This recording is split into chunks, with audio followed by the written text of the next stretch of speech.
kasalukuyan ay patuloy pa rin yung ating monitoring dito sa low pressure area na huli nating namataan sa may layong 395 kilometers sa may silangan, hilagang silangan ng Itbayat sa may Batanes. Wala itong direktang epekto sa anumang bahagi ng ating bansa at inaasahan natin na possible po itong mag-dissipate o malusaw within the next 24 to 48 hours. Samantalang patuloy yung pag-ira ng hanging habagat o ng southwest monsoon sa buong bansa, kaya naman inaasahan natin na sa ngayong araw ay possible pong makaranas pa rin na maulap na kalangitan at may mga pag-ulan sa may bahagi ng Central Luzon, Southern Luzon, kasama na po yung Metro Manila, gayon din sa buong Visayas at sa ilang bahagi pa ng Mindanao. And so far, wala pa rin tayo namamataan na low pressure system sa loob at labas ng ating Philippine Area of Responsibility na maaaring makaapekto sa ating bansa sa mga susunod pang mga araw, bagamat inasahan natin na maaaring magpatuloy yung epekto ng hanging habagat hanggang bukas. At para naman sa magiging lagay ng panahon ngayong araw dito sa Kalakhang, Luzon, inasahan natin na sa may bahagi ng Central Luzon, kasama na rin sa may Pangasinan, at gayon din sa may Southern Luzon, partikular sa Calabarzon, Mimaropa, at gayon din sa Metro Manila, at sa may Bicol region na asahan pa rin ngayong maghapon ang maulap na papawirin at may mga kalat-kalat na mga pag-ulan, pagkidlat at pagkulog.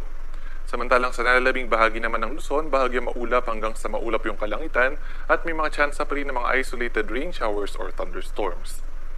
Agwat ng temperatura sa may Lawag ay nasa 25 to 32 degrees Celsius, sa may Legazpi gayon din at sa may Puerto Princesa ay nasa 25 to 32 degrees Celsius, sa may bahagi naman ng Tuguegarao 24 to 33, sa may Baguio City 17 to 23,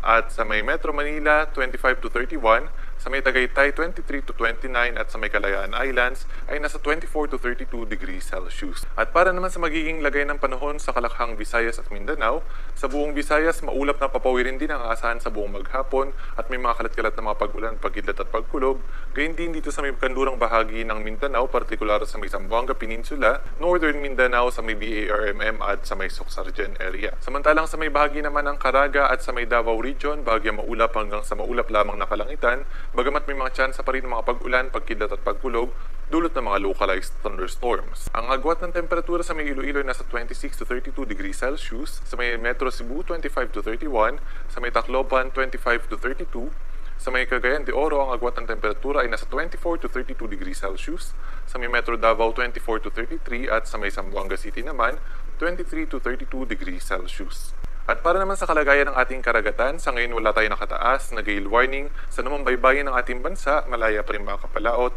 yung ating mga kababayang mangingisda at may maliliit na sasakyang pandagat. At para sa ating 3-day weather outlook para sa mga pangunahing syudad ng ating bansa, bukas inaasahan pa rin natin na magpapatuloy yung mga pag-ulan dala ng hanging habagat sa may Southern Luzon, gayon din sa may Western Visayas area. Kaya dito sa Metro Manila at sa may Legazpi, magiging maulap pa rin yung kalangitan at may mga kalat-kalat na mga pag-ulan, pagkidlat at pagkulog. Pagdating naman ng araw ng Sabado, ang mga ulaning area na lamang ay bahagi ng Palawan at sa may Kalayaan Islands. So generally, si malaking bahagi ng ating bansa, kasama na po dyan yung Metro Manila at iba pang mga pangunahing syudad ng ating bansa, bahagyang maulap hanggang sa maulap lamang kalangitan, generally for weather conditions hanggang sa araw ng Linggo. Bagamat may mga tsansa pa rin ng mga pag-ulan, pagkidlat at pagkulog, dulot naman ng mga localized thunderstorms. Agwat ng temperatura sa may Metro Manila ay nasa 25 to 34 degrees Celsius, sa may Baguio City ay nasa 17 to 24, sa may Legazpi ang agwat ng temperatura ay nasa 25 to 33 degrees Celsius, Metro Cebu 25 to 33 at sa may Metro Davao naman